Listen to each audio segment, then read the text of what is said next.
l'Union européenne, c'est une idée, une création américaine. Suivez-moi bien, hein. Je pars de loin, vous allez voir. On va y arriver. C'est une création américaine. C'est une idée qui est née dans le bureau ovale. En 1943, il y a deux hommes face à face.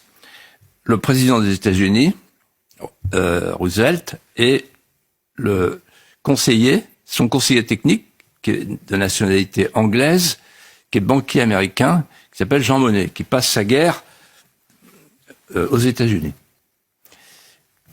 Et là, Roosevelt explique à Monnet, il faut qu'on fasse une communauté transatlantique pour avoir un marché annexe. Un marché complémentaire. Communauté transatlantique, et il impose ces mots, il impose la sémantique américaine. Le pacte charbon-acier, sémantique américaine. La haute autorité, sémantique américaine. La commission, c'est les agences, non élues, sémantique américaine. Les pères fondateurs, sémantique américaine s'il en est. Et donc, c'est parti. Ensuite, le 9 mai 1950, la déclaration fondatrice de l'Europe, qui est lue dans les écoles, encore aujourd'hui, lue par Schuman, en fait, elle est rédigée à deux mains, elle est rédigée avec le secrétaire d'État Dean Acheson, le secrétaire d'État américain qui vient spécialement à Paris pour contrôler la déclaration, pour qu'elle soit une déclaration atlantiste. Deuxième étape. Troisième étape. En 1957, 25 mars 57, le traité de Rome est signé, et il faut un président, le premier président de la Commission. C'est évidemment décisif.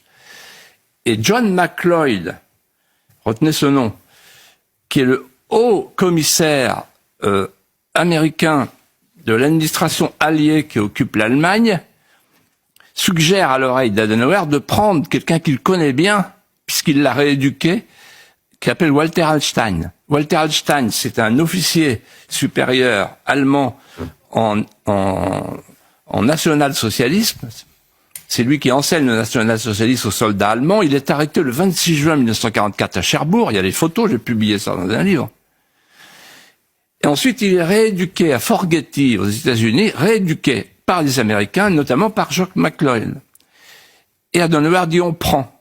Et donc, en fait, le premier président de la Commission européenne est évidemment, pour le moins, pro-américain. Et il va donner un pli qui ne changera plus. Alors pourquoi je vous dis ça? Je vous dis ça parce que c'est là que c'est important. Toute l'architecture de cette Europe, elle est une architecture post-politique, post-tragique, post-historique, post-morale et post-nationale. C'est-à-dire que c'est une architecture post-politique sans aucun ressort de puissance. C'est plus la question, on est un marché. Et deuxièmement, c'est une Europe sans les États et avec un fédérateur extérieur, l'Amérique. C'est ça l'Union européenne. Et Maastricht a pérennisé ce que Jean Monnet voulait, c'est-à-dire une communauté transatlantique. Et j'arrive à la conclusion, aujourd'hui, qu'est-ce qui se passe? 4 phénomènes. Premier phénomène, la Nouvelle-Amérique nous regarde avec mépris. On était des protégés, on est des consommables. Vous allez voir la herse douanière qui va arriver. Et puis maintenant, on nous dit, maintenant, mettez l'argent si vous voulez vous défendre. Et en plus, pour acheter du matériel américain, s'il vous plaît. Donc en fait, on est passé du partenariat transatlantique au protectorat transatlantique. Premier point. Deuxième point, l'Europe n'a pas écouté De Gaulle. De Gaulle disait, vous ne pourrez jamais faire une vraie Europe sans la Russie. Parce qu'on ne peut pas faire une Europe sans l'Eurasie.